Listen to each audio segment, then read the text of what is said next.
Heyo guys, I'm the Nemonator. Today I'm going to be reviewing the Bring Arts Kingdom Hearts Cloud Strife. That's the version of Cloud from Final Fantasy VII that you saw in Kingdom Hearts. He was the boss fight in, I think it was Olympus? Yeah, it was Olympus, the Olympus Coliseum. Here he is from the front. Looking very, very nice. I can't wait to get him out of the box. Side of the box with some artwork. Back of the box with some promo shots. Other side, not much going on there. Top, not much going on here either. And almost nothing on the bottom. For ages 15 years and up. Really? No kids allowed? Okay, yeah, I actually kind of get the age restriction. These pointy parts are really, really sharp. Okay, not really sharp, but sharp enough. So here's Cloud outside of his packaging along with all of his accessories, and I gotta say, he looks really, really cool. This is exactly how I remember him from the game. I first played Kingdom Hearts when I was like 12? I actually never played Final Fantasy VII before playing Kingdom Hearts, so when I met Cloud in that game, it was actually my first impression of him, and I thought he was actually really, really cool. Now, of course, in this iteration, his design is based off of his original design in Final Fantasy VII, not on the Advent Children design, but because he's got all the dark powers, he has the burned cloak, and he's got the one wing here. It's actually really neat looking. Well, let's get a closer look at him. Well, let's get that to focus. There we go. Details on the bottom of his feet.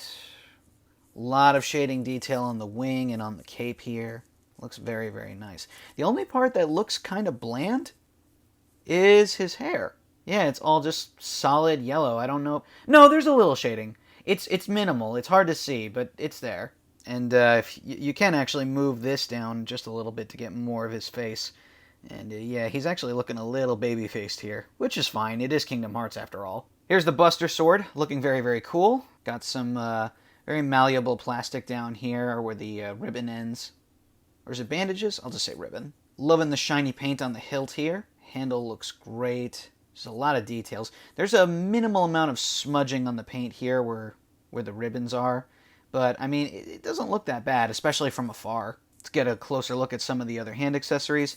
These two fisted hands were actually on the figure when I took them out of the packaging. Yeah, I swapped to the hand meant to hold the Buster Sword and the open claw hand. Comes with a stand, interchangeable cloak piece. I think you can replace the wing with this. Another handle for the stand, and you got some instructions here. And let's take a little bit of a look at his articulation. Head can actually, interestingly, go full 360. Whoops. You know, it's a good thing that happened because then I discovered that you could do this, but it looks a little jarring. So yeah, on that note, he can look left and right. Up not very much, down a little bit more than that. Arm will go out that far, can go up about 90 degrees. It's hindered by the shoulder pad here. Bicep swivel, elbow will bend at just over 90 degrees. Swivel on the wrist, it can hinge up and down just a little bit. Same can be said about the other side. Although it's worth noting there is a bit of a butterfly joint here. Chest will crunch a bit, and there is a swivel on the waist as well. Leg kicks up that far, which isn't too bad at all. Can kick back a fair amount, but it gets hindered, obviously, by these. You're going to have to move these out of the way. Knee bends at well over 90 degrees, which is really cool. And they did something interesting with the foot here. The joints are here. It's almost like the heel is one big ball joint. So this will turn. You get some hinging, and look at that. It's not really an ankle pivot so much as an arch pivot. And of course the wing and the cape are both articulated. And here's Cloud posed with the Buster Sword, albeit held behind him, that sort of classic holding over his shoulder pose. And for the most part, it's tough to get him to stand upright. He does fall over a lot, at least when I was posing him. This is just kind of me perfecting the art of balance right here. But I guess that's what the stand is for.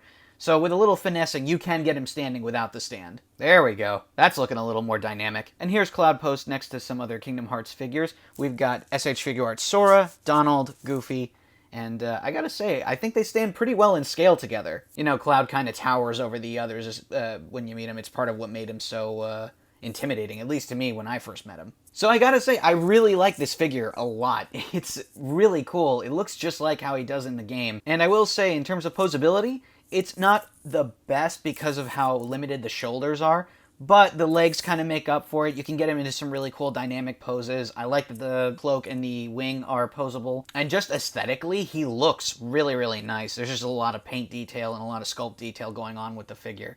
He looks really good. If you're adding him to a Kingdom Hearts collection, he'll fit right in. Anyway, that's it for this review. I hope you enjoyed it. If you did, Please be sure to like and subscribe. Let me know what you think of this figure in the comments down below, and be sure to tune in for other things in the future. Anyway, that's it from me. I'll see you guys around. What am I fighting for? For the leather.